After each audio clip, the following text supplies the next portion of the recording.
When I opened the door to the tavern, the sound that poured out was reminiscent of a crowd at a sporting event. And I'm pretty sure I know what game they're playing there, I thought ironically. As I walked inside, I noticed that the noise had died down, but I ignored the attention and looked around the room until I saw Marge waving at me from the table she had grabbed. Approaching her, the noise gradually returned to its previous level. She stood up when I approached. Not knowing how to greet her, I clumsily extended my hand to shake, but she ignored it and hugged me like women do. This simple gesture filled me with warmth. The other secretaries in the executive department generally treated me coldly. As the secretary to the president of Magnadyne, Marge was something of a queen among the other ladies, so asking her out for drinks was a big deal. "I'm glad you could come, Jessica," she said as we both sat down. "I wanted to get to know you better." "I really appreciate the invitation, Marge," I said, "and my friends call me Jess." At this time, a cheerful waitress came to take the order. Marge ordered a beer, then raised her eyebrows slightly when I ordered a wine cocktail, but didn't comment. "I really appreciate your invitation, Marge," I told her sincerely. "It wasn't that easy to get a job at Magnadyne, so it means a lot to me that you're interested in me. Some of the other ladies don't seem to like me very much." She put her hand on mine. "It's not that they don't like you, Jess. It's just that you're new, and Mary, the woman you replaced, was with us for many years before she retired." "I guess I can understand that," I said. "And to be honest," Marge continued, "it's also about your appearance. I guess some of them are a little intimidated because you're so beautiful." "Please don't say that, Marge," I interrupted. "I don't want to appear falsely modest," I hastened to say when she raised her eyebrows again, "but I'm not a real beauty. I could never get a job as a top model." She looked at me skeptically. "I'm not sure about that," she said, "but be that as it may, most of us would kill to have looks like yours, and it inevitably leads to some envy." I shook my head. "They wouldn't be so jealous if they knew how my appearance affected my life. For many reasons, beauty is a curse, not an asset." Now she clearly didn't believe me. "Each of these girls spends a fortune on clothes, hairdressers, and makeup, trying to look like your natural self. We are cursed, not you." I shook my head again. "You may think so, but you are wrong. For example, I walk with my eyes down on the ground, like one of the untouchables in India. I don't dare look up for fear of meeting the man's eyes, because if that happens, he'll probably flirt with me." "Is it that bad?" Marge asked, smiling. "Yes," I said firmly. "When it happens almost all the time, and the men who approach me are so nasty or annoying."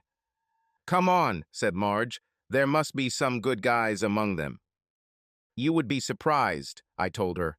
"In my experience, the nice guys are either too polite or they think I'm out of their league and don't even try. Mostly only the nasty types make moves. I can't believe a woman who looks like you doesn't attract the attention of handsome men. What about them? In their own way, Marge, they are no better, if not worse.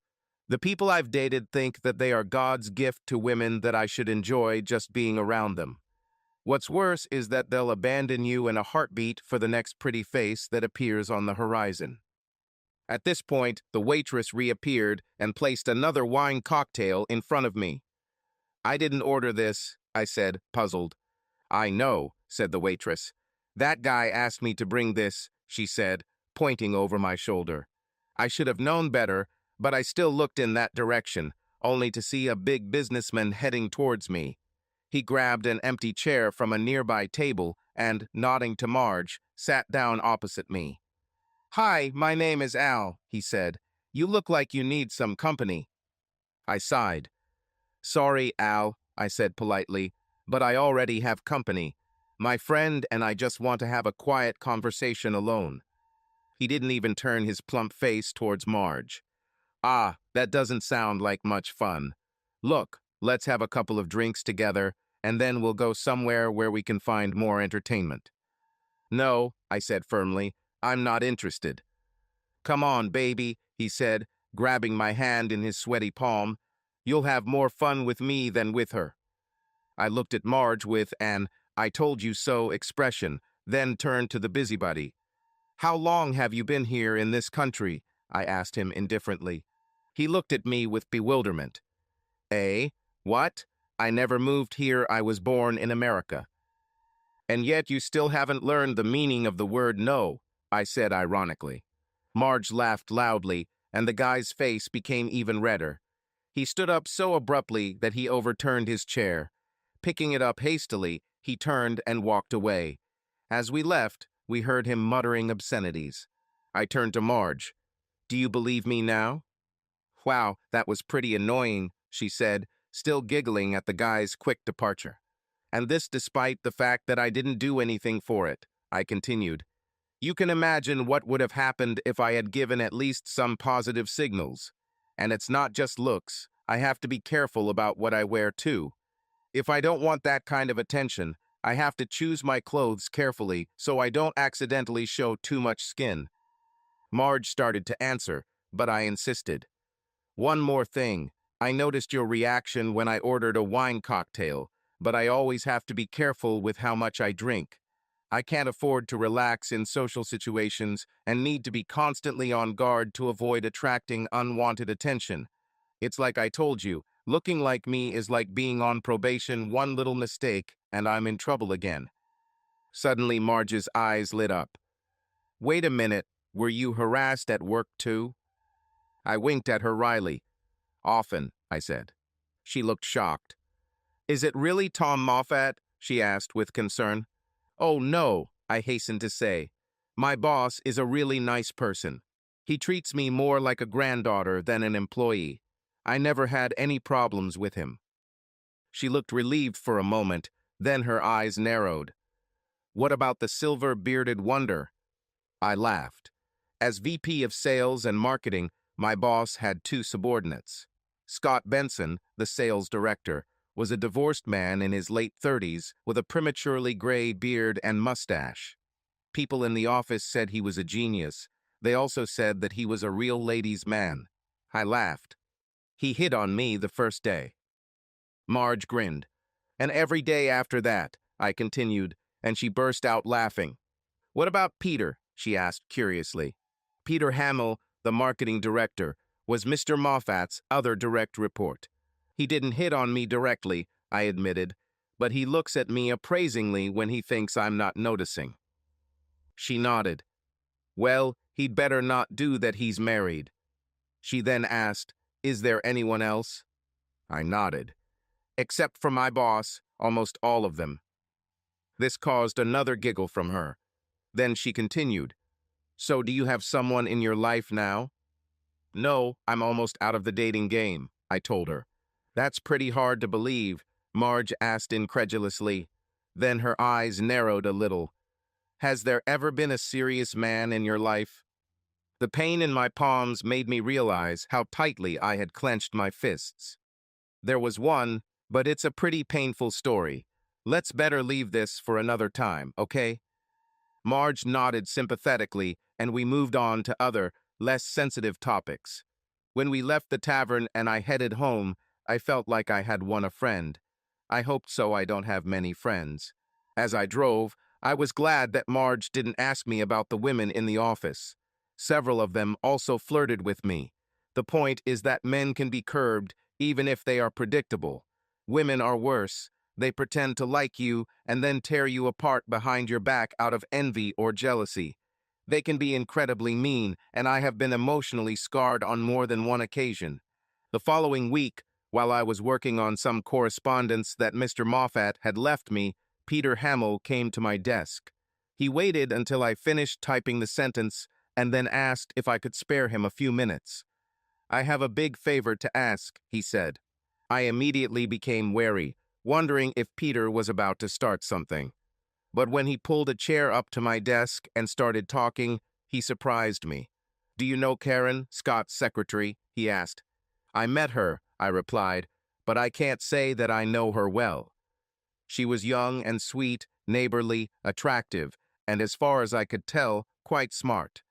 "Why do you ask?"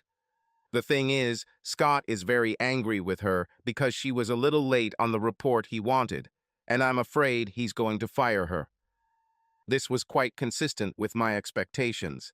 In the short time I worked at Magnadyne, Scott's department probably had more turnover than any other department in the company.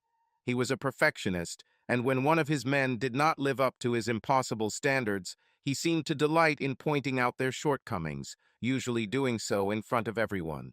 He fired quite a few people, and some either transferred or left. But senior management seemed to turn a blind eye to his inability to manage people, probably because of his sales performance, I assumed. Peter continued, I hope you can do something to help her keep her job. Suddenly, a light bulb went on in my head, and I realized what was happening. Are you sleeping with her? I exclaimed. He recoiled in surprise. What? No, of course not. She's married, and so am I. I looked at him coldly.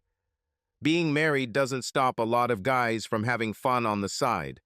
But if you're not sleeping with her, why do you want to help Scott's secretary? Peter was wary, but nevertheless continued his mission. I guess I feel responsible for her. When he saw my expression, he hastened to add, No, not in that sense. I'm the one who hired her. She was smart and enthusiastic, and I thought she had a lot of potential and still do. When Scott was promoted to director of sales, I recommended her to take over as his secretary. It was a good promotion for her, and I thought she would do a good job. I probably didn't take into account how Scott was with people. The point is, I feel guilty for putting her in his way, and I'd like to save her if I can. I looked at him carefully while he told his story. He didn't seem like the type to hide anything, but some men can be very sneaky, especially when it comes to sex. So what exactly do you want me to do? I asked. He looked at me seriously. I was hoping that maybe she could help you with some work while Scott is away on business this week. Then if you could write him a note complimenting her, with a copy to Mr. Moffat, Scott would have a hard time sacking her for incompetence. As far as I knew Scott, Peter's plan probably would have worked. Scott was someone who never missed an opportunity to suck up to his bosses. I turned my attention back to Peter. I was still not sure of his true motives, so I decided to retreat for a while. You know what, Peter? Ask Karen to have lunch with me today. After talking to her, I will decide if I can help her. He got up. Okay, Jess, thanks, he said. I'll talk to her right away. He turned to leave, then turned around. I really hope you can help her. She's a good girl and deserves better. 15 minutes later, Karen called me, and we agreed to meet for lunch. I hoped she would feel more free to speak outside of work. When we arrived at the restaurant, at first it seemed to me that I might have made a mistake.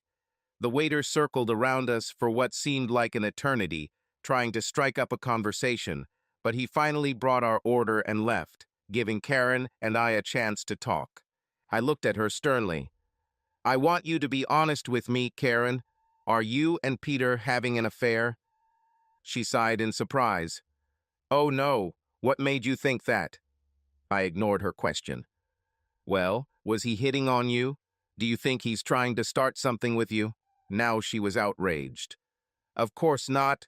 I don't think he's that kind of person, and even if he were, I'm happily married and Peter knows it. He even dated my husband. Watching and listening to her, I really didn't think Karen was hiding anything. Nevertheless, okay, I said, but I still can't understand why he goes to such lengths to try to protect you. She shrugged. I'm not entirely sure either. Most bosses wouldn't. I think Peter is just a kind person. Either way, I'm very grateful. Her answer didn't sound rote. Maybe Peter's request really was nothing more than it seemed. Either way, I didn't want the woman sitting in front of me to suffer because of someone like Scott Benson. Okay, Karen, here's what we'll do, I said, and her eyes sparkled with gratitude as I outlined the plan. A week later, I had just hung up when I saw Peter standing next to me. I could tell he was looking at me because he quickly looked away when I looked up. What do you need, Peter? I asked. I just wanted to stop and thank you for helping Karen, he said. I was in Scott's office talking about the expo and noticed your note on his desk. I really appreciate you finding some executive cover for her. I smiled at him. I was glad to help. Karen really seems like a great prospect, and it would be a shame if the company lost her. He nodded and started to walk away, but I felt a little guilty for doubting him earlier, so I quickly spoke up. To be honest, I'm impressed that you would take such a risk for someone who doesn't even work for you. He actually blushed. Well, it wasn't any more than anyone else would do. I nodded, but in my experience, people don't go out of their way to help others if they don't expect anything in return. It was nice to know that there are exceptions. I'm still impressed, I told him. He started to walk away again, but then turned around. Listen, I was going to go to the cafeteria to get something to eat. Would you like to join? Normally, I would have turned down such an offer, but Peter seemed like a really nice person, and I thought it couldn't hurt to make another friend. Of course, it will be great. Over lunch, I learned a lot about Peter Hamill. The first was that he was devoted to his wife, Callie. She's an interior designer and a damn good one, he told me. He took out his cell phone and started showing me pictures of her and some of the spaces she had decorated. She even worked for some of our leaders, he said proudly. But before he could continue, we were interrupted by one of his colleagues who needed a solution from Peter on the issue of promotional materials for the expo. While Peter was dealing with this issue, another team member came to our table with another work issue. Soon a small team meeting gathered at our table. Peter turned and made gestures of apology, but I waved my hand and urged him to continue. Then I sat quietly, watching him interact with his team.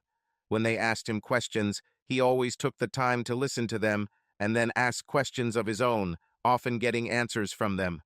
It was also telling for me to see how his team felt comfortable communicating with him. They respected his opinion, but clearly did not feel intimidated or subservient. When I finally left, I had a much clearer picture of Peter. Very interesting, I thought. It's nice to see someone in a leadership position who doesn't act like a jerk. That evening, Marge came to my table to invite me back to the tavern. I was glad to receive a second invitation and accepted it with pleasure. Once her beer and my wine cocktail were delivered, she leaned on the table and looked at me intently. I saw you had lunch with Peter today. Is there something going on between you two that I should know about? Not at all, I said hastily. He came up to run some errands just before lunch, so it was only natural that we went to the dining room together. I was glad because it gave me the opportunity to get to know him better. Marge looked at me slyly. And what did you find out? When I saw her waiting, I continued. I found out that he seems like a really good person.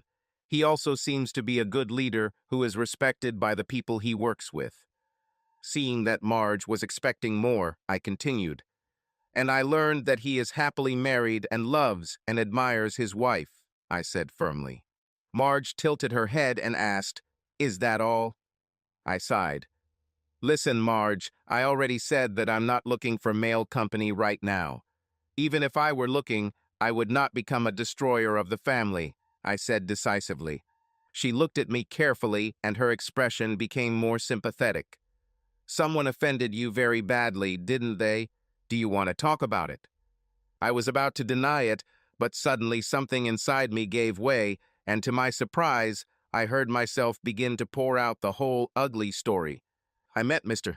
Right during my senior year of college. In fact, he probably found me, but be that as it may, I immediately realized that he was the one. We got married shortly after graduation and began our life together as the American dream should be. He was proud of my appearance and loved to go out where he could show me off. I was a little uncomfortable with it at first, but he liked it so much that I was happy to do it. Even when he started asking me to wear more revealing clothes, I was willing to do it for his pleasure. I paused to take a sip of my drink. Before I met him, I was not very active sexually. I guess I didn't want to get the reputation of being an easy girl. Anyway, after we got married, our sex life was really good, at least for me. But my husband was not satisfied. A couple of years later, he proposed the idea of role-playing games. At first I was offended because I thought it meant he was unhappy with me. But I soon realized that what he really wanted was for me to fantasize about other men when we were in bed together. I tried to explain that I couldn't separate love from sex, but he kept insisting, so eventually I started pretending he was Brad Pitt. "Oh, good choice," Marge intervened. "He's a really handsome guy." I looked at her with irritation, and she fell silent. This satisfied him for a while, but soon the film actors stopped suiting him. Then he wanted me to talk about my ex-boyfriends, and then about other men we know. I felt really uncomfortable fantasizing about real people, but he insisted, and I went for it for his sake. He then began a new phase where he took me to nightclubs and bars and encouraged me to interact with other men. He wanted me to let them buy me drinks and dance with me. After that, he asked me which of them seemed attractive to me and whether I would like to date them if I was free. When I finally admitted that some of them actually seemed attractive, it seemed to turn him on.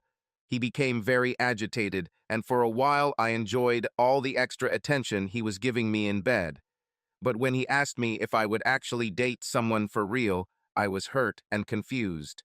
I told him that he was the only man I wanted and that giving up everyone else meant a lot to me.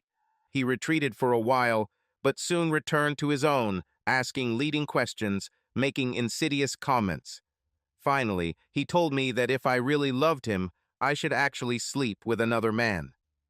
"Why did he do this?" Marge asked, shaking her head in shock.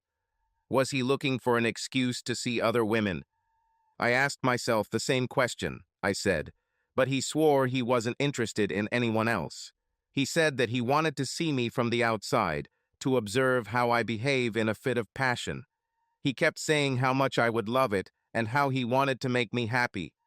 I told him that the only thing that would make me happy is if he forgot about all this madness. "But he didn't forget, did he?" Marge asked. "No, he didn't forget," I said. "I came home one Friday and saw an unfamiliar car parked in front of our house. When I walked in, my husband was talking to two very large men. He introduced them to me and then stunned me. 'These guys have incredible assets,' he blurted out. 'They'll keep you entertained all night. You'll love it.' I paused to wipe away the tears running down my cheeks. Marge, I couldn't believe it. All my life, men had treated me like a piece of meat, and now my husband, the man I loved and trusted, was doing the same. He wanted to give me away to two men I didn't even know, just for his own selfish gratification. He didn't care about my feelings, my desires. He wanted to use my body for his pleasure, like everyone else. It felt like betrayal to the highest degree. Anyway, I made an excuse, snuck out of the house, went straight to my parents, and never came back. After the divorce, I decided to leave the city so as not to risk meeting him again. That's how I ended up here." Marge reached out to take my hand. "I'm so sorry, Jess. This must be terrible for you." "You know what's the worst thing about this?" I continued. While he was telling me what these men were going to do to me that evening, I looked around the room and noticed boxes filled with lighting equipment and video cameras. This asshole was going to film the whole thing. I probably would have ended up on some website if I had done what he wanted. Marge's face turned pale. "This is simply incredible." I was crying now and couldn't stop. The most annoying thing is that I always think about what I did wrong. What did I do to make him see me like this? What could I have done differently to save our marriage? I feel like such a failure. She squeezed my hand gently. "Jess, you can't blame yourself. There was nothing you did to cause it, and there was nothing you could have done to prevent it. It was your ex's problem, not yours." "Maybe," I said, "but I still feel it. Anyway, now you understand why I'm not very interested in men now." As I sat there wiping my face, out of the corner of my eye, I noticed a man approaching our table with two drinks in his hands. But when he saw the tears running down my cheeks, he turned around and walked back to the bar. Marge must have seen it too, because she grinned. "Well, at least one good thing that comes out of this is that it looks like you found an effective way to repel unwanted advances." I smiled through my tears. As we left the tavern, Marge held me up until we got to my car. She then hugged me tightly and said, "Hang in there, Jess. Everything will be all right." I hoped she was right. The next couple of weeks at work were crazy as we got closer to the expo. This was a critical event for Magnadyne. The company was launching its new line of components at the exhibition and was counting on large orders. A successful exhibition would set the tone for the whole year. Failure could have serious consequences. Adding to the turmoil, word spread around the office that my boss, Mr. Moffat, was about to announce his retirement. I doubted it. I have not heard or seen anything from him that would indicate this. The second part of the rumor was that either Peter or Scott would be chosen to succeed Mr. Guy Moffat as vice president. This really caused a stir, dividing the office into three camps. There were those who supported Scott, hoping to benefit from his promotion. The second group, of course, consisted of those who were loyal to Peter and believed that he should be chosen. The third was the anyone but Scott group, those who were horrified by Scott's arrogance and feared that life would become unbearable if he took over the company. The result was chaos, with a lot of irritated people, exacerbated by tight deadlines. In all this confusion, Mr.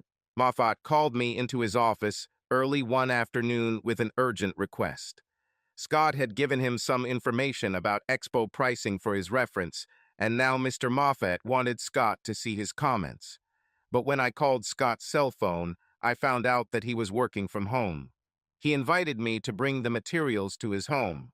I didn't like being a messenger, and it was suspicious that Scott wanted me to come to his house. But Mr. Moffat needed a quick answer, so I pulled out of the parking lot and entered the address of Scott's house into the GPS. Scott's house was on a cul-de-sac in the kind of neighborhood I would expect for an ambitious executive. I parked in front of the house and carried the package of documents to the front door. But when I rang the doorbell, no one answered. This surprised me, and I tried to look through the windows to see if anyone was home. Then I checked around the house, but still didn't see anyone. I took out my cell phone to call him, but before I could make the call, I thought I heard voices from behind the house. I hesitated, but eventually walked around to the back of the house. It quickly became clear that the voices were coming from the screened-in porch at the back of the house.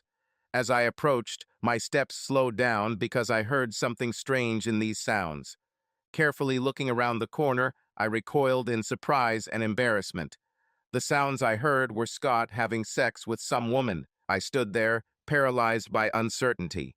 In this situation, I was unlikely to make my presence known, but I still needed to deliver materials for Scott to review. Then, while I was hesitating, I heard a woman moaning, and I have to admit that maybe curiosity got the better of me. It had been so long since I had sex that the sights and sounds of this unexpected encounter completely overcame my common sense. I realized that I was still holding my cell phone in my hand, and without really knowing what I was doing, I picked it up and started taking video of the scene that was unfolding in front of me. Sometimes she would lean in to kiss him, and I thought to myself, she's really into Scott. Honestly, it made me a little jealous. Why couldn't I have someone I was crazy about? Scott had been mostly quiet up until this point, but suddenly he started talking to the brunette, goading her with his words. "Do you like it, baby? Does it feel good?" "No, Scott," she moaned. "You're so good. Better than your husband. Am I better than Peter?" He teased. I felt a chill, but told myself it might just be a coincidence. "Oh, God, Scott," the woman responded enthusiastically. "He doesn't even come close. He never made me feel the way you do. Aren't you ashamed to have sex with me while he's working at Magnadyne?" Scott urged, and I felt bad at heart. "I like it," she breathed. "It makes me feel so slutty knowing he doesn't even know." She was making so much noise that I was afraid Scott's neighbors would hear her and see me peeping, so I hurried back to the front of the house. I quickly hid the papers inside Scott's screen door and then ran to my car. When I left, I was so shocked that my hands were shaking. "Oh God, what should I do now?" I asked myself. I can't tell Peter. He would be horrified to find out that Callie was cheating on him, and with Scott, of all people. But I have to tell him I can't hide this from him. When I returned to the office, I hurried to my desk and tried to keep myself busy with work.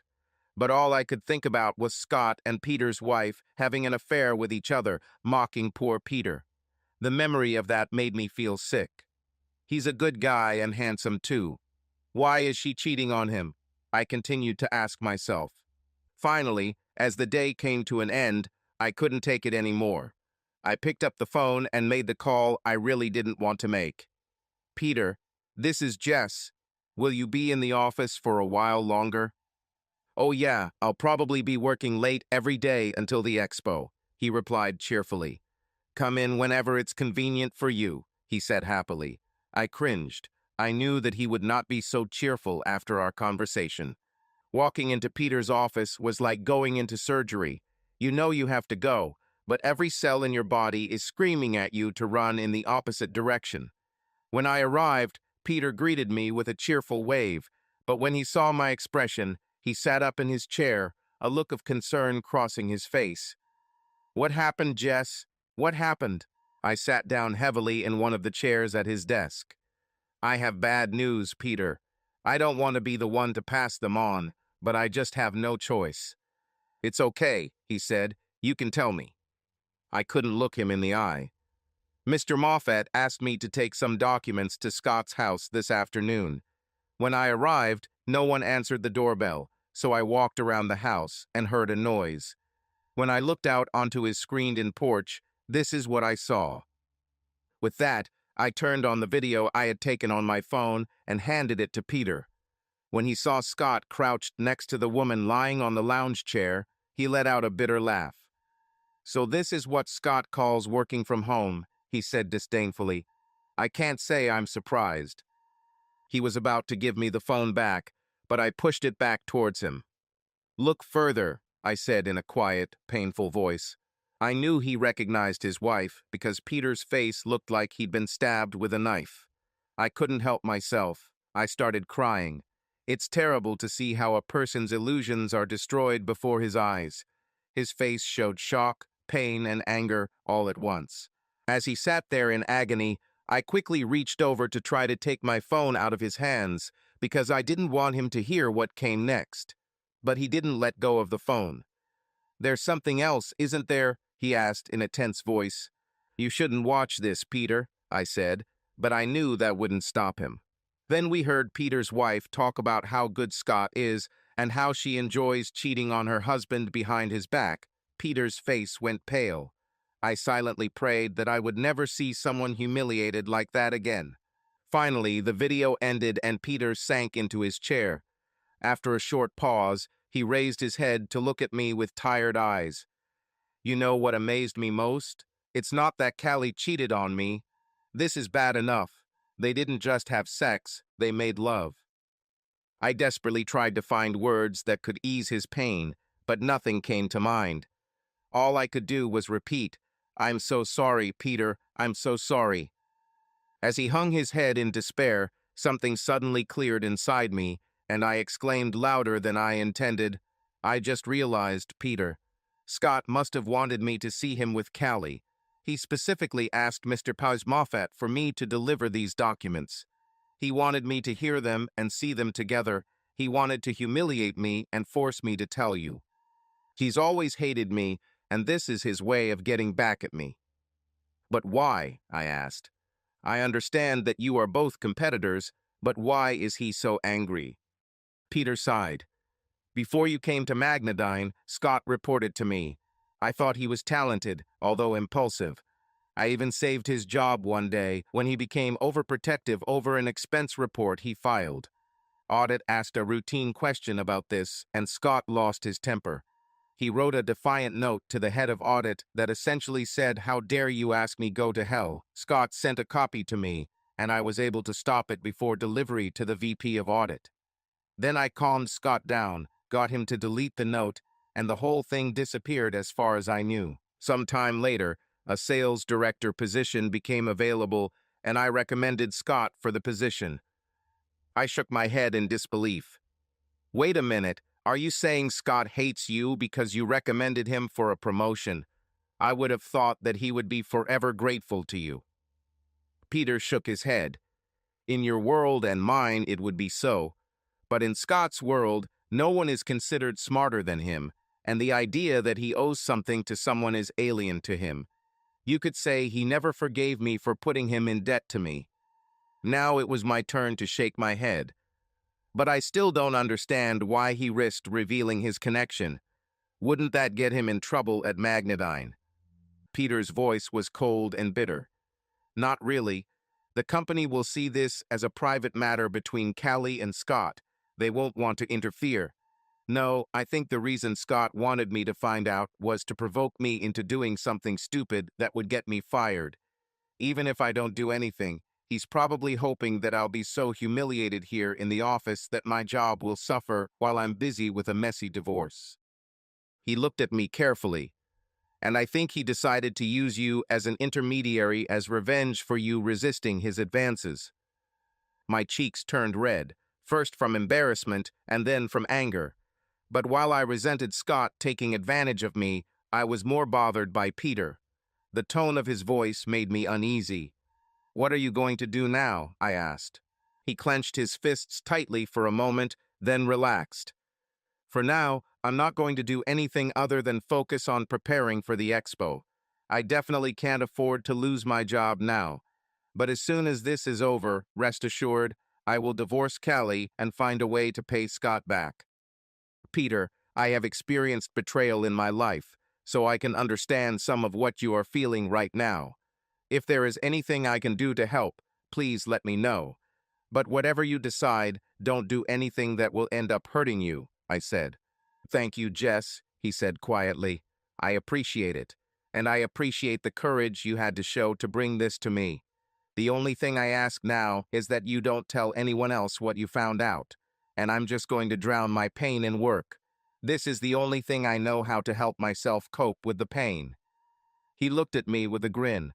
"It will also give me a reason to stay away from Callie." I glanced at him as I turned to leave and felt as if my heart was breaking. It was terrible to see how a good, decent man suddenly found himself under the rubble of his life. There were only a few working days left until the start of the expo, and tensions seemed to only increase with each passing day. Some of this tension, of course, was simply a reaction to the timing associated with such a large undertaking. But this time, there was also animosity between the marketing and sales departments that seemed to infect almost everyone on both teams.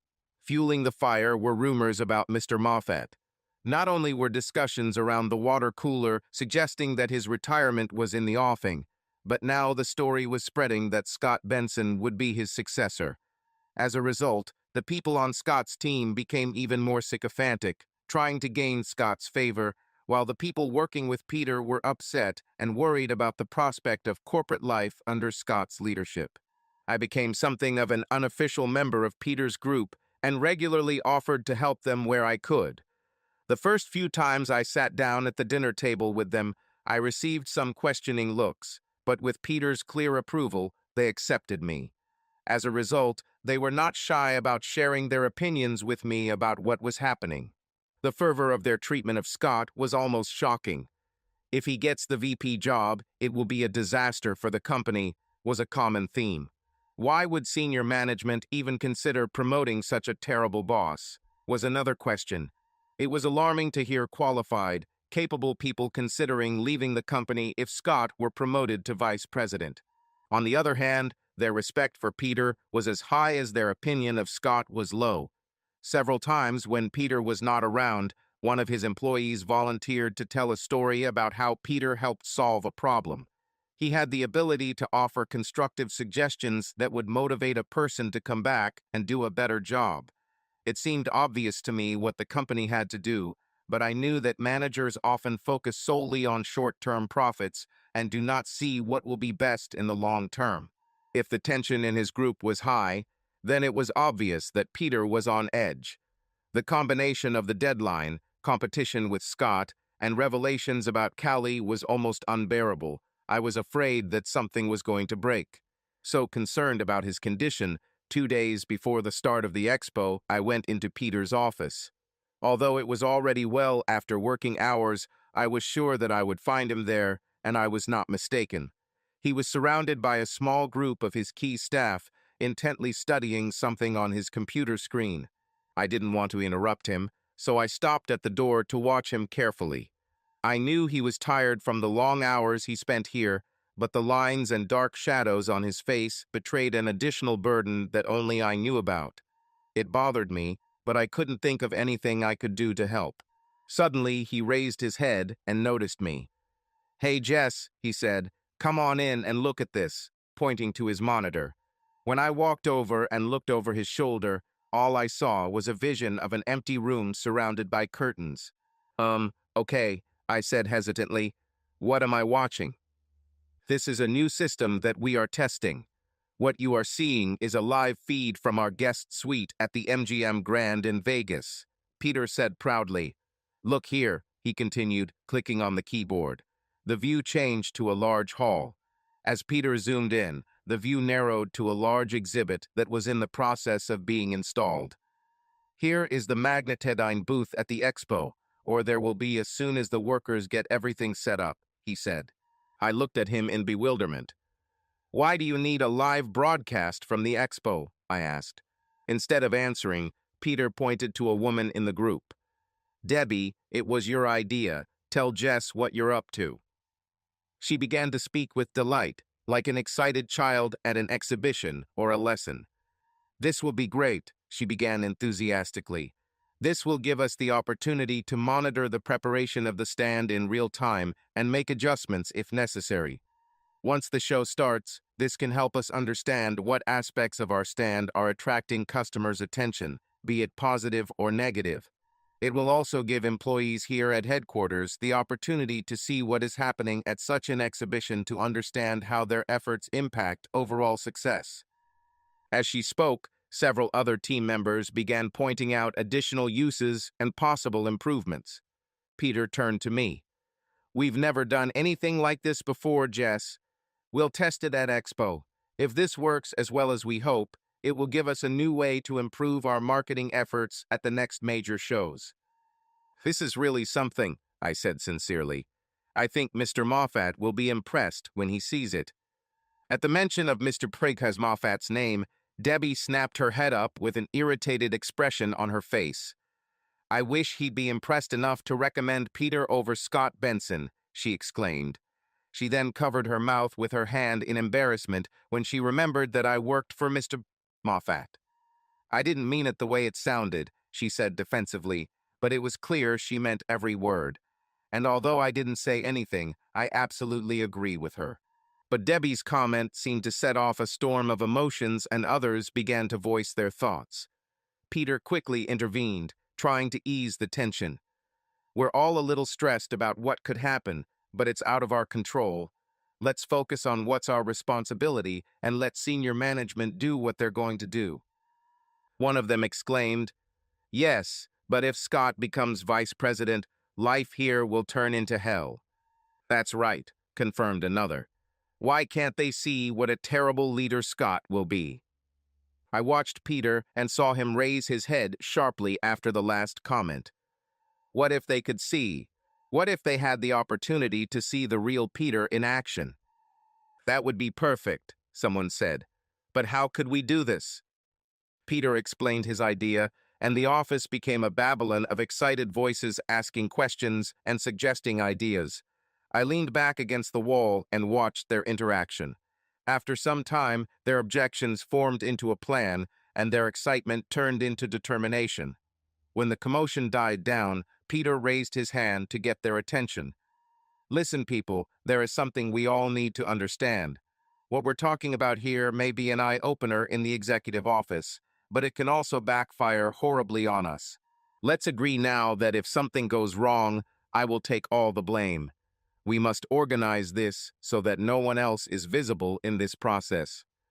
There was an immediate flurry of protests, but Peter remained adamant, and finally the others reluctantly agreed. I think that while they were loyal to Peter and wanted to support him, deep down neither of them could afford to lose their jobs if their plan failed.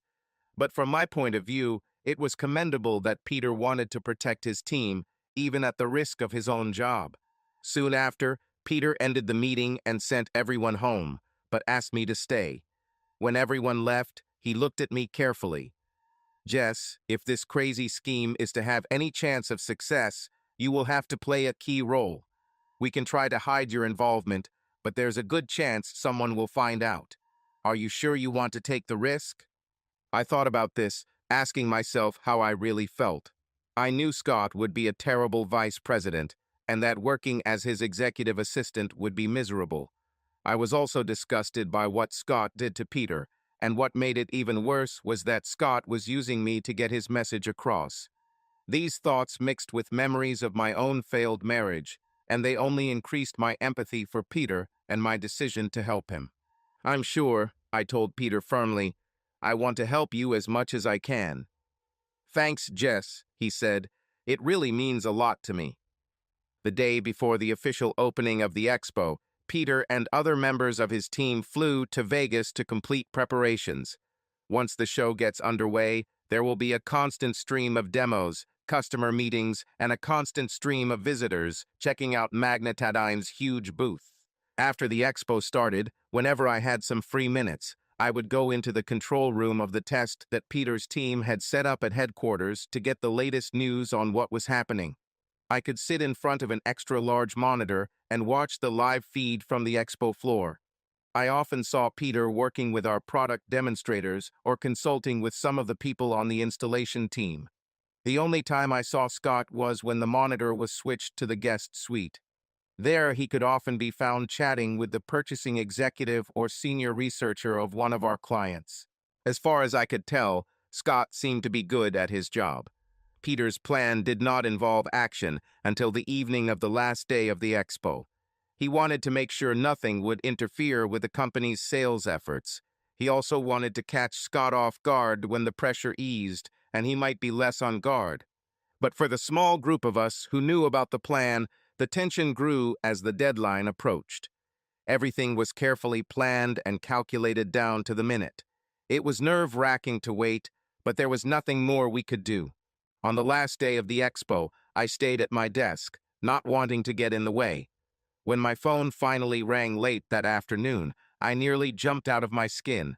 When I answered, no one was on the line, and I realized that this was my signal to act. I quickly went into Mr. De Moffat's office to grab his smartphone. My boss had many strengths, but communications technology was not one of them. He rarely used his smartphone and usually left it in the office when he went out of town. I already checked that he did it this time too. Now I picked it up and quickly entered the text of the message. As soon as everything was ready, I hurried to the control center that Peter's team had set up. There were still a few steps before I did my job. A large monitor showed the view from the guest room. Scott and his crew wandered around, most with drinks in hand, enjoying the successful conclusion of another big show. Peter was there too, but only a few of his team members were present. We saw Peter check his watch, then look up to where he knew the cameras were and nodded. The game has begun. Debbie, the woman I had met earlier in Peter's office, leaned into the microphone in front of the monitor and replied, "Got it, we're ready to launch." It was obvious that Peter heard her through the small microphone in his ear, because he nodded again. She switched the switch and said quietly, "We are starting the first stage." One of Peter's men in the room responded with a secret nod, then walked over to one of Scott's salesmen. He extended his hand to the seller and began to congratulate him. Even from a distance, we could see a smile spread across the seller's face. Debbie switched the speaker to a different setting and repeated the same instructions. We watched as one of Peter's product demonstrators walked up to another one of Scott's team and started talking to him. The man's face showed surprise, and although we heard nothing, it was obvious that he was asking for confirmation. Several other members of Peter's team repeated the process, and we could see excitement starting to build within Scott's team. Debbie looked over her shoulder at me, her face tense. "The word is starting to spread," she said. "Get ready." As I watched the screen closely, Peter quietly adjusted something under his jacket, and suddenly we heard the rustling of fabric as he approached his opponent. "Well, Scott," he said, holding out his hand, "looks like you've won. Congratulations." "What are you talking about, Peter?" Scott snorted incredulously, not wanting to accept the outstretched hand. I just heard that Mr. Moffat announced his resignation at the executive committee meeting today. I also heard that the committee selected you as his successor, Peter said. On the screen, we saw Scott looking at Peter warily. I didn't hear anything like that. What game are you playing, Hamill? At this time, one of his men approached Scott and began patting him on the back. Well done, boss. We just heard the news. What news? What are you talking about? The seller was adamant. It's all over the show, Scott. You're going to be the new VP of Sales and Marketing. As Scout looked at him uncertainly, another of his men came over to congratulate him. Debbie zoomed in on Scott's face on the screen, and we could clearly see the ecstasy fighting the hesitation. Scott made a small gesture with his hand. Debbie turned to me. "This is your signal," she said. I picked up Mr. Moffat's smartphone and pressed send on the text message I had prepared. I noticed that my hands were a little damp. It was easy to tell when the text went through because Scott flinched as if he had been electrocuted. He quickly pulled out his smartphone from his pocket and checked the message he had just received. I knew what he was reading because Peter and I had carefully composed it. Congratulations, Scott. Today at the executive committee meeting I announced my resignation. You are replacing me as vice president. We'll talk tomorrow in my office. Moffat. Yes, Scott shouted, punching the air. I knew it, I knew it. He pushed his phone at Scott and said, "Read and cry, Hamill." Immediately more of his men began to gather around Scott. People, eager to show their loyalty, maneuvered to shake his hand and fawn over him. Someone brought a bottle of champagne and glasses for a toast, while another went to the sound console and switched the music to a loud pop tune. As the alcohol flowed and the impromptu party began to pick up steam, Peter pushed his way back to Scott and handed him back his smartphone. "So, Scott," he asked, "do you have any major changes in mind, or will you continue the course Mr. Moffat has set?" Scott drank his glass of champagne and then leaned towards Peter, his face taking on a menacing expression. "You can be sure there will be changes. Moffat was a corpulent old windbag who couldn't sell a kitten to the French Foreign Legion. I'm going to change things up, starting with the marketing group. Moffat has tolerated mediocrity for too long. Now I'm going to start clearing away the dead wood. And just in case you haven't figured it out yet, Peter, my philosophy is that the first place to look for rot in a department is at the top. So you might want to polish up your resume, you know." With that, he pointed his finger at Peter's chest, and for a moment I lost my breath because I thought Peter was going to hit him and ruin everything. But Peter remained calm and just said, "We'll see, Scott, we'll see." The group surrounding Scott had now pulled him away from the confrontation, and we could clearly hear Scott's voice through the noise. "Come on, guys, it's time to party. All drinks are on me." Peter turned and looked up, facing the cameras hidden there. "Okay," he said quietly, "I think we got exactly what we wanted. Tell all our people to leave the guest room now. I don't want any confrontations." Then he played with the microphone and the sound stopped. At the controls, Debbie gave some quick instructions, and we could see Peter's men quietly leaving the room. When the last of them left, she turned and looked at me with a triumphant expression. "We did it," she exclaimed. "When Moffat and the other executives see this sudden surge, they'll get a glimpse of the real Scott Benson, and I don't think they'll like it." I wanted to dance. It seemed too good to be true. Yes, there may be questions about how Scott made sure of his promotion, but I felt that Mr. Benene Moffat and others would forget them in light of the terrible things Scott had just blurted out. Not only did he directly insult Mr. Moffat, but his attack on the marketing function was an indirect insult too. I knew for sure that Mr. Moffat thought highly of Peter's team and gave him good marks in his annual review. No, I was sure that these comments would determine Scott's fate. Despite the stress we all felt, I couldn't sleep that night and ended up going to work early in the morning. Mr. Moffat always did a debrief after every big event, and I was eager to see how this one went. There was no one in the executive office when I arrived at the office, So I decided to go down to Peter's area to see if anyone from his team was there. But when I arrived in the control room, I was shocked to see Debbie bent over the keyboard, crying her eyes out. Debbie, I asked urgently, what happened? What's wrong? She looked up at me with bleeding eyes and cried, everything is lost, everything is lost. What's missing? I asked cautiously. All the notes are from the guest room last night, she said. I stored everything on the server, and at night the server crashed. Now everything is gone, and we have no backup. Everything is destroyed. I heard a noise behind me and turned to see Peter entering the room. He had obviously already heard Debbie's words because his face went pale. What do we do now, Peter? I asked. He shook his head slowly from side to side. I don't know what we can do. This could end badly. Then, to my surprise, he straightened up, walked over to Debbie, and began to console her. It's okay, Deb, he said gently. It's not your fault. Your system worked flawlessly, and you did a great job coordinating the entire plan. Sometimes bad things just happen. I should have made a backup, she sobbed. These servers have never given us any trouble, he said soothingly. No one could have foreseen the failure of the system. He looked at me.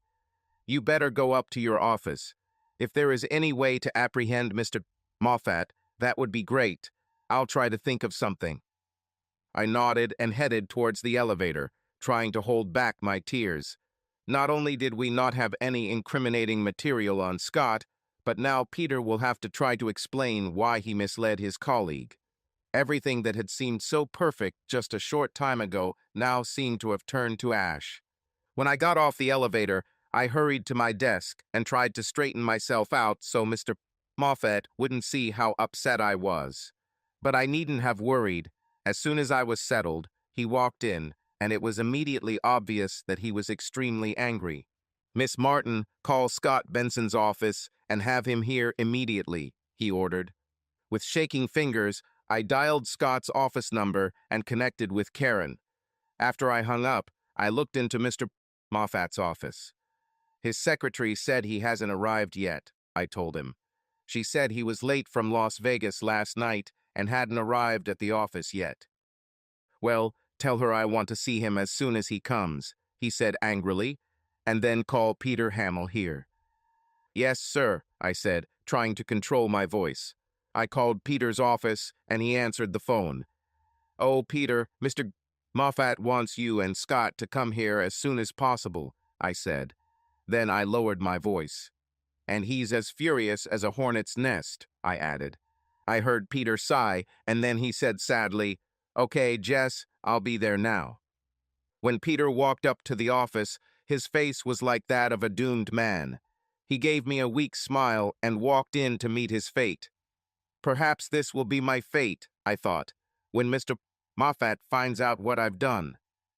The door to Mr. Moffat's office was open so Scott could join the meeting, and I must admit that I eavesdropped. But it was still not easy to hear what was being said over the loud beating of my heart. Usually Mr. Moffat was a true gentleman, but today there were no formalities. What can you say about the incidents that occurred at the Magnetadine Guest Pavilion last night? He asked Peter. Well, Peter began, after the expo officially ended, we all headed back to the guest pavilion to relax before heading back to our rooms to pack. Then, before Peter could continue, Scott Benson burst into the office, looking a little rumpled, but with a smug smile on his face. I saw him grin disdainfully at Peter before turning to Mr. Kirkland Moffat. Sorry, I'm late, boss, but yesterday's celebration got out of hand. Mr. Moffat glared at him. And what exactly were you celebrating? He demanded to know. Scott looked at him in confusion. My team wanted to celebrate my promotion to vice president to replace you following your resignation, he said, as if Mr. Moffat were a schoolboy. What are you talking about, Benson? I haven't announced any plans to retire. Of course they did, Scott answered boldly. You announced it at the executive committee meeting yesterday.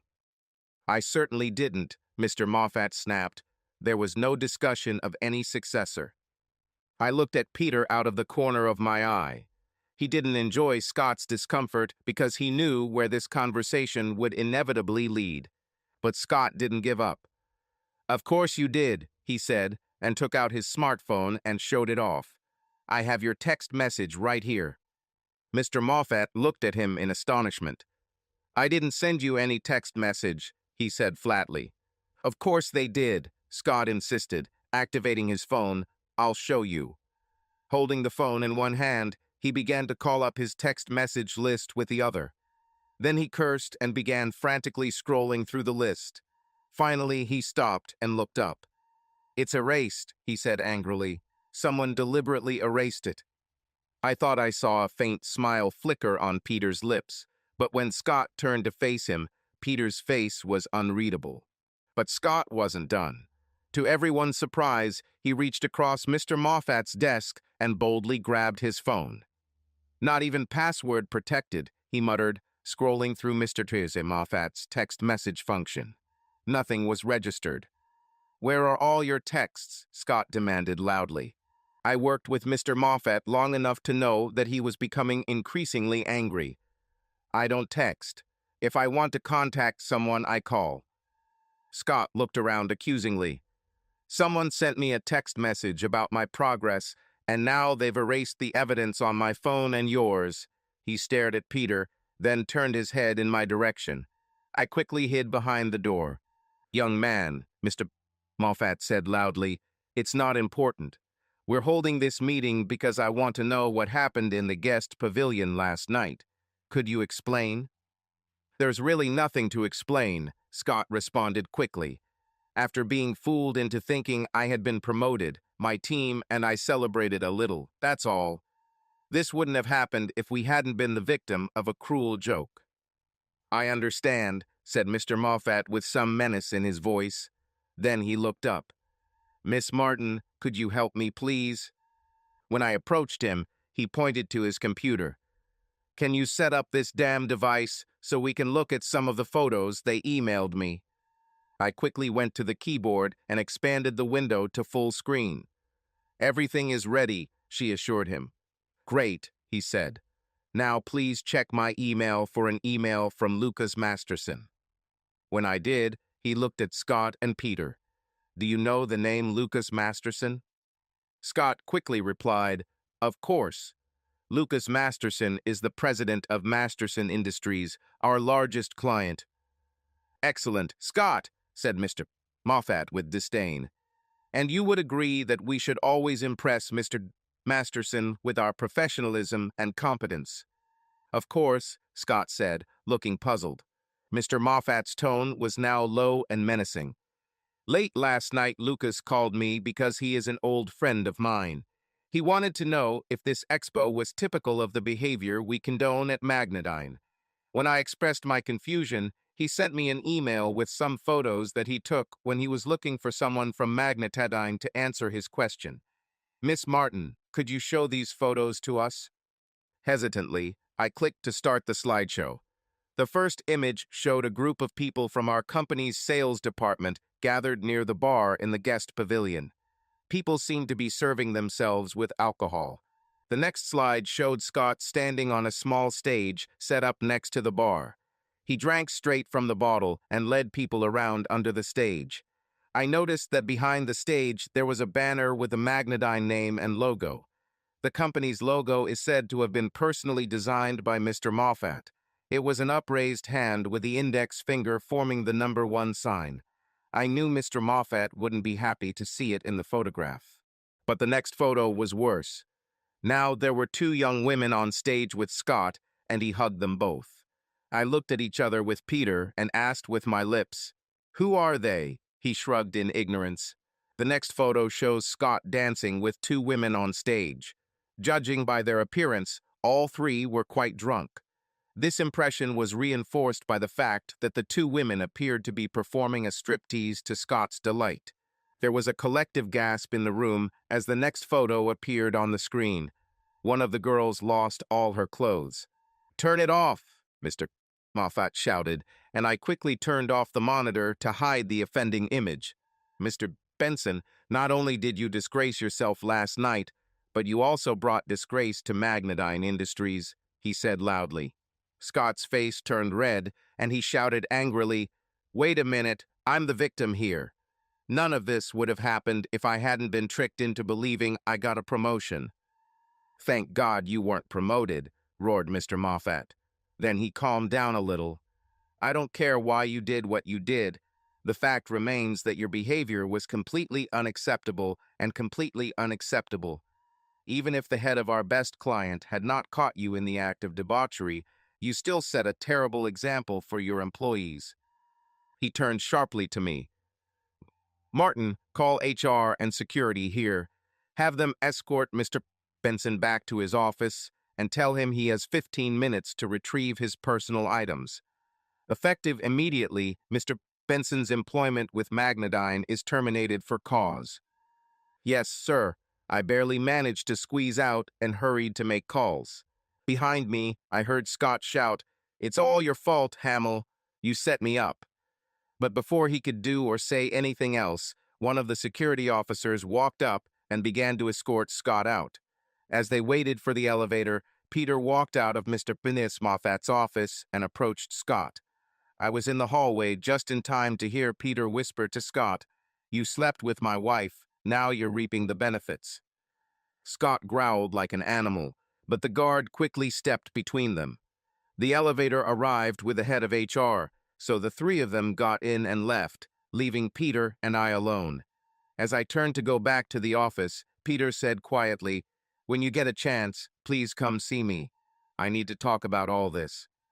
I assured him that I would, and then hurried back to Mr. Moffat's door. "Is there anything I can do to help you, Mr. Moffat?" I asked. He raised his head, looking at me with tired eyes, and I realized that everything that was happening had a great impact on him. "Yes, there are actually 3 things that I need, Miss Martin. First of all, please accept my apologies for having to see these lewd photographs. At least I managed to stop it before the worst shots." I smiled and nodded, expressing my gratitude for his delicacy. "The second thing you could do is try to reach Lucas Masterson so I can apologize to him again and let him know what steps I took this morning to ensure this doesn't happen again." I started to walk back to my desk, but he stopped me. "And after you contact Lucas, could you please delete these damn photos from my computer and phone? I don't want to see them anymore." I nodded and took his phone to take it to my desk. As I did this, he looked at me with a penetrating gaze. "I don't know who made Scott believe he was promoted," he said, and my heart began to pound in my chest. "But I think I owe him or her a debt of gratitude for helping me discover Scott's true nature." I couldn't tell for sure, but I thought I saw the slightest smile on his face before he returned to his normal behavior. "And now about that call to Lucas," he said, and I hurried to my desk. When lunch arrived, news of Scott's firing spread throughout the building, and stories about what caused it were everywhere. I tried to avoid any conversation on this topic. I felt like I was too close to it all and didn't want there to be any more guesswork about my role than there already was. But I made a point to go to Peter's office. I wanted to tell him what Mr. Moffat told me because I thought it might give Peter some comfort that there wouldn't be another shoe about to drop. I expected him to be very relieved, but after I finished, I could still see the tiredness on his face, and it bothered me. However, I asked him the question that had been bothering me since I saw the incriminating slideshow this morning. "Peter, who are the 2 women with Scott?" He smiled at me. "I'm not sure about the exact details, but I suspect they were free birds," he said. Seeing my confusion, he continued, "At almost every show we have these. These are people who sneak into the show looking for free food, free alcohol, and a free party in the guest rooms. And if the conditions are right, they may also be in the mood for a little free sex." "You never," I started, but he immediately interrupted me. "Never," he said firmly. "First of all, only a fool would risk being exposed to any diseases they might have. Secondly, I am a faithful husband and—" He suddenly fell silent and his face took on a bitter expression. I felt sorry for him. "So when are you going to tell her everything?" I asked carefully. When I get home from work today, he said tiredly, I'm working with a lawyer and plan to personally serve Callie with the paperwork this evening. I'm so sorry, Peter, I said quietly. I was so caught up in this mess with Scott that I almost forgot about her. Then a thought came to mind. Peter, I don't know if this will help, but I haven't deleted those photos Lucas Masterson took yet. Would you like me to print a copy for you? He thought and then nodded. Yes, please. I'd like to show Callie what kind of person she chose over me, he said darkly. When I returned to his office to give him the printouts I had made, he was getting ready to leave. I want to be home when she arrives, he told me. Besides, I might as well get out of here. I'm not worth a penny until I figure this out. I understand, I told him. But if you want to talk about it later, I'll be here. Thank you, he said. I would like that. You're really the only one who knows what's going on. That evening Marge invited me out for drinks, but I declined. I was exhausted from the drama that had unfolded that morning, and now I was worried about Peter.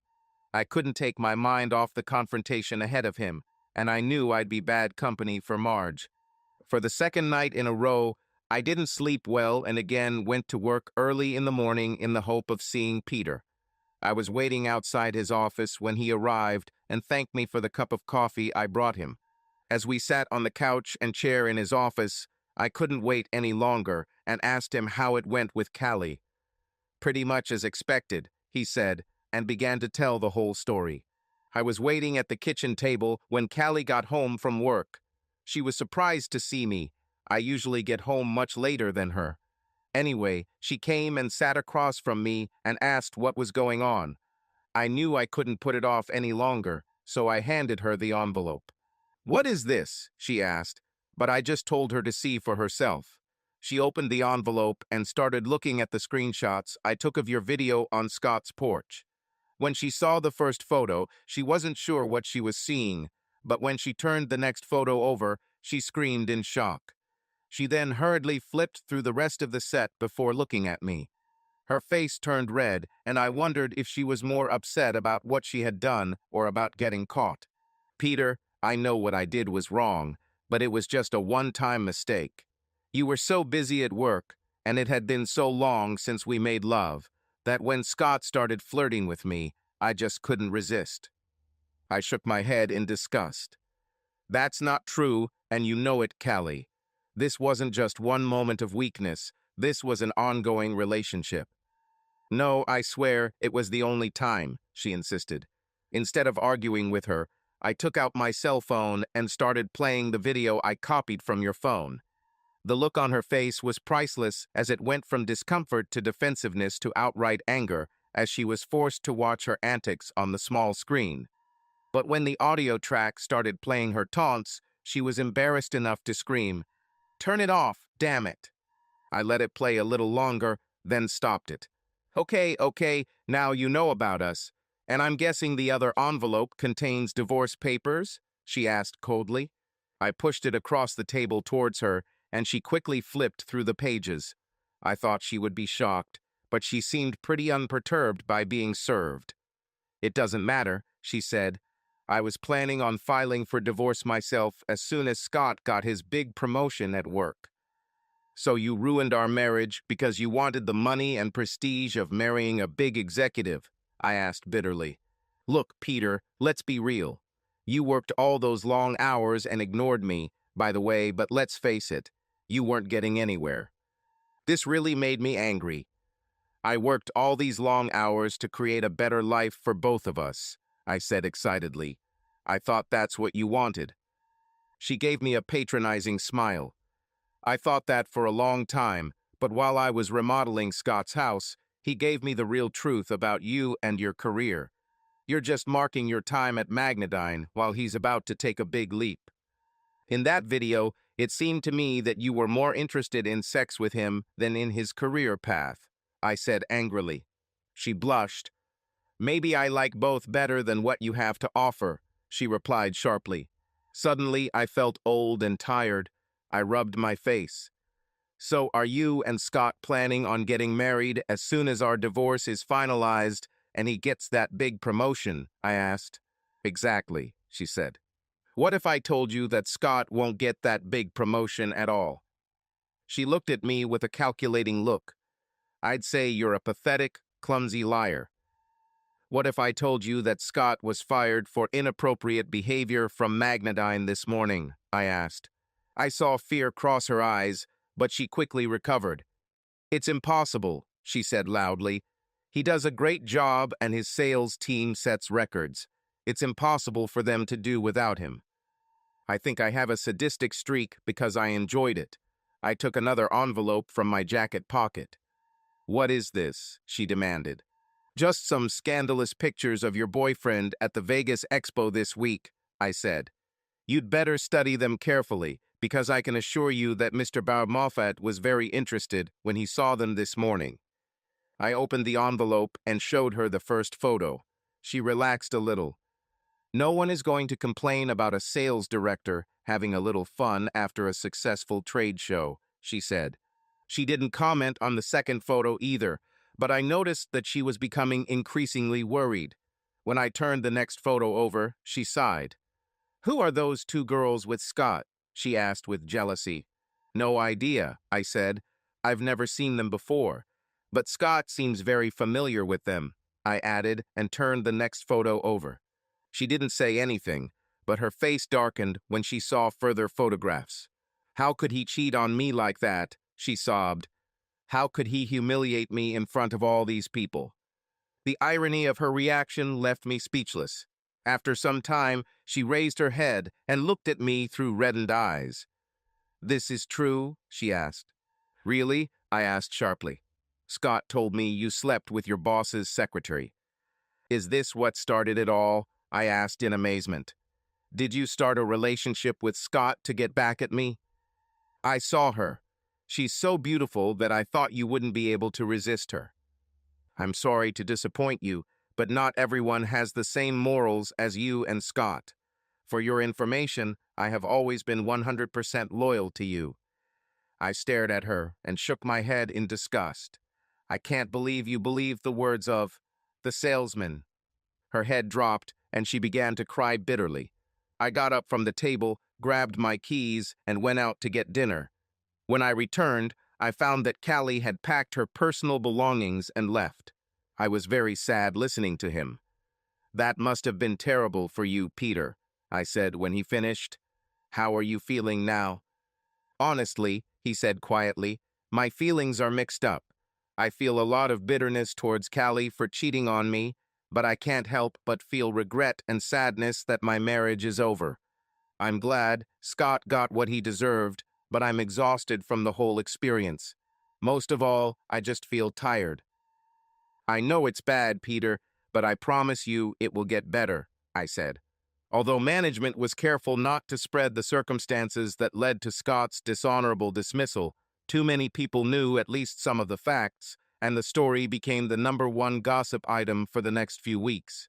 Ironically, it was Scott's old team who were most eager to spill the beans, perhaps as revenge for the way he treated them like a boss. Members of Peter's team generally maintained confidentiality, but it was clear that they were happy with the outcome.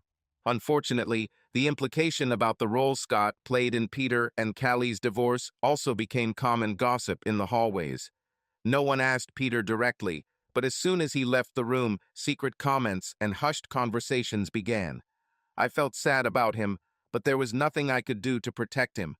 Knowing as much as I knew, I could only remain silent about this whole matter.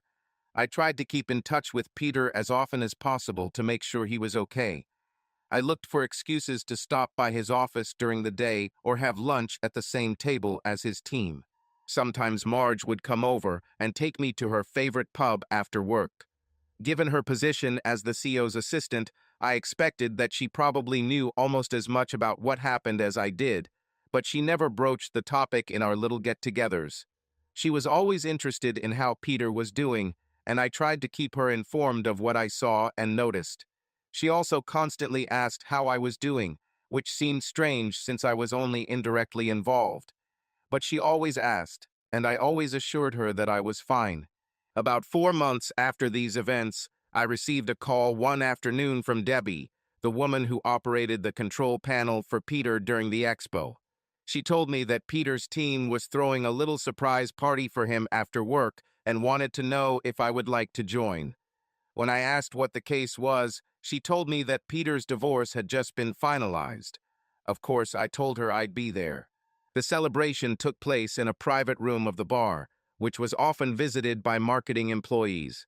When I arrived, the room was decorated with silly banners that said things like "Freedom at last," "Peter's back in the market," and "Beware, ladies." I thought it was quite childish and tasteless, but everyone else seemed to think otherwise. The noise level was high, thanks in part to several barrels of beer that were quickly emptied by the crowd. I thought it was nice that his team thought of Peter so highly, but when I saw him in the crowd, I didn't think he was enjoying the celebration as much as the others.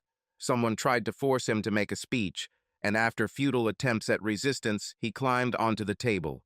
But instead of making humorous remarks, he kept everything short and to the point. After thanking everyone for the party and again paying tribute to their efforts at the expo, he invited them all to continue to have fun. He then quickly jumped back into the crowd. As soon as the fun resumed, I quickly walked over to him, and we sat down at an empty table. "Thanks for coming, Jess," he said. "How did you like the party?" I looked closely at his face and saw that the wrinkles around his eyes were still there. "More importantly, how do you like her, Peter?" I asked. The joyful expression that he tried to maintain disappeared, and I clearly saw how unhappy he was. I know I should be all supportive and excited about being single again, but to be honest, I feel depressed right now, and I'm not even sure why. I think I can tell you because that's exactly how I felt after divorcing my husband. My view is that you're sad about the loss of your marriage. But it doesn't make sense, Jess. I don't want to be married to Callie anymore after what she did and how she treated me. I can never trust her again, he said firmly. Of course not, I said soothingly. But you're grieving over something else. Perhaps you always imagined being in a committed relationship. Perhaps at some point you wanted to have a family. Callie ruined all of that. No wonder you're feeling depressed. You've lost the picture of what your life could have been. He looked at me carefully for a moment and then nodded slowly. There's a lot of truth in that, Jess. He looked at me again. Thank you for being such a good friend. At this moment, several of his colleagues came over and pulled his arm. It won't do. Too much seriousness, too much sobriety. Come on, Peter. With that, they dragged him away, but as he left, he smiled and waved at me. I soon left and headed home. This kind of party is not my style, but I was happy to help Peter, and I smiled all the way home. Now that his divorce was over, I expected Peter to revive and come out of his depression. In some respects, it was clear that he was on the road to recovery, but somehow this did not lead to changes in the way he behaved, at least with me. He waved and smiled when he saw me, and we still seemed on the same page when we talked. But I continued to look for something more, which I never found. A week or two later, Mr. Moffat called me into his office. After asking me to close the door, he motioned for me to sit down. "Please keep what I am about to say a secret, Miss Martin," he said. "Do you remember the executive committee meeting that took place during the expo? In fact, I did tell the committee that I was planning to resign. But after I found out about the mess with Scott Benson, the committee asked me to stay and try to fix the mess, which he created. But now everything is going smoothly enough that I am going to continue with my retirement plans. I'll make an announcement after lunch today, but wanted to give you advance notice so you won't be caught off guard." I was shocked by his news, but grateful for his attention to me. "The other thing you need to know," he continued, "is that you will have a new boss, Peter Hamill. I hope this news makes you happy." "Oh, Mr. Bud Moffat, I'm so happy for Peter, but you've been so wonderful as a boss that I'm really going to miss you." With that, I stood up and walked around his desk to hug him. He smiled at me and said some very nice compliments. Then he asked me to call Peter to my place. When they finished their meeting and Peter left, I rushed to congratulate him on his well-deserved promotion. "Thank you, Jess," he said warmly. It really means a lot to me.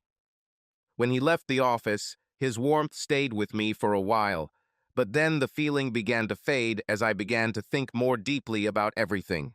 By evening, I was depressed.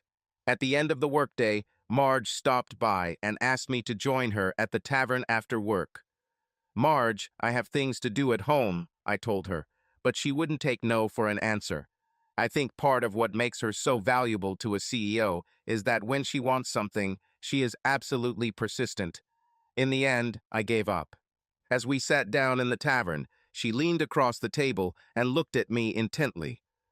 "Okay, Jess, let's find out everything. What's bothering you?"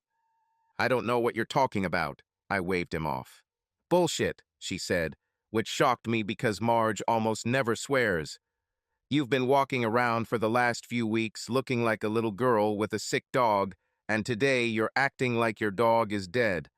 I thought you were supposed to be excited about working with Peter. Tell me what's wrong."